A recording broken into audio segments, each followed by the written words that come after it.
Today I want to talk about Enchanting Elixirs, which just came out last week.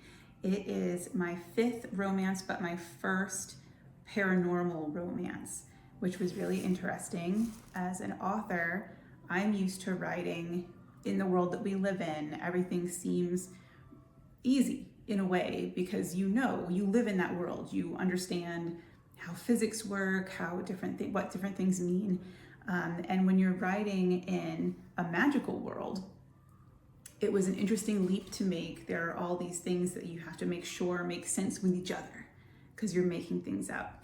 Now, this is not an epic fantasy, which I love to read, but I would absolutely boggle at trying to build a world so complex. The Enchanting Elixirs world is a lot like our world, but there are people with magical gifts called innates. There's a certain set of gifts that happen. You can be a reader, meaning you can read auras.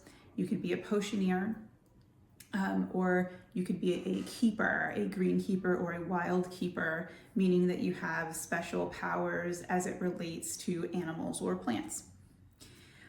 So a lot of it does feel sort of still slice of life to me, which is very much what I like to write, because there is so much in common with the exception of these other magical things.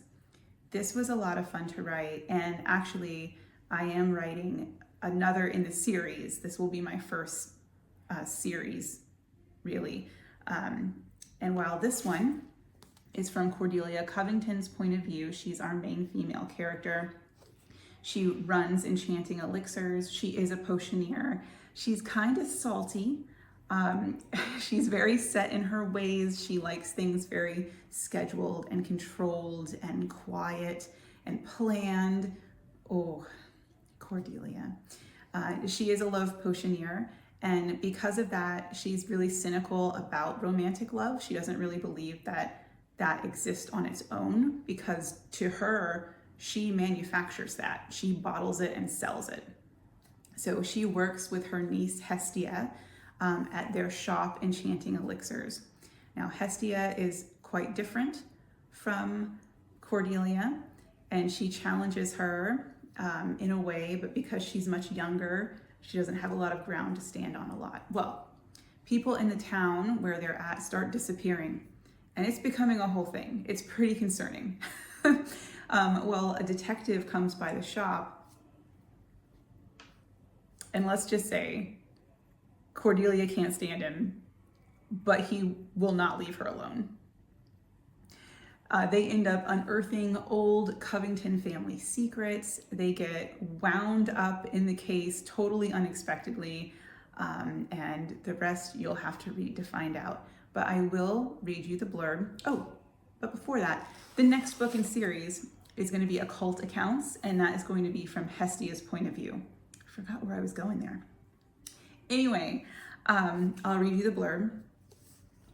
Romantic love isn't real. Just ask renowned love potioneer Cordelia Covington. She brews up love and sells it in a bottle with a little ribbon that her niece Hestia insists on. Cordelia and Hestia run Enchanting Elixirs, a cozy, clean potion shop in idyllic Mystic, Connecticut. The two are perfect partners. Hestia's social grace balances out Cordelia's sharp tongue. When local disappearances start making headline news at a frightening rate, it unearths a shocking Covington family secret. As the women search for the truth about their past, Cordelia's structured life gives way to turbulence, mystery, and the Hawaiian shirt-wearing Detective Carlos Perez, whom she can't seem to shake. What Cordelia learns from her research and being forced to spend time with Detective Perez cracks the case and her life wide open. Enchanting Elixirs. This is a very, very plot-driven mystery suspense romance, I guess I would call it. It does have open doors, as do most of my works. However, it is very plot-driven. So if you're into that sort of thing, please check it out. I hope you love it as much fun as I had writing it. That's how much fun I hope you have reading it.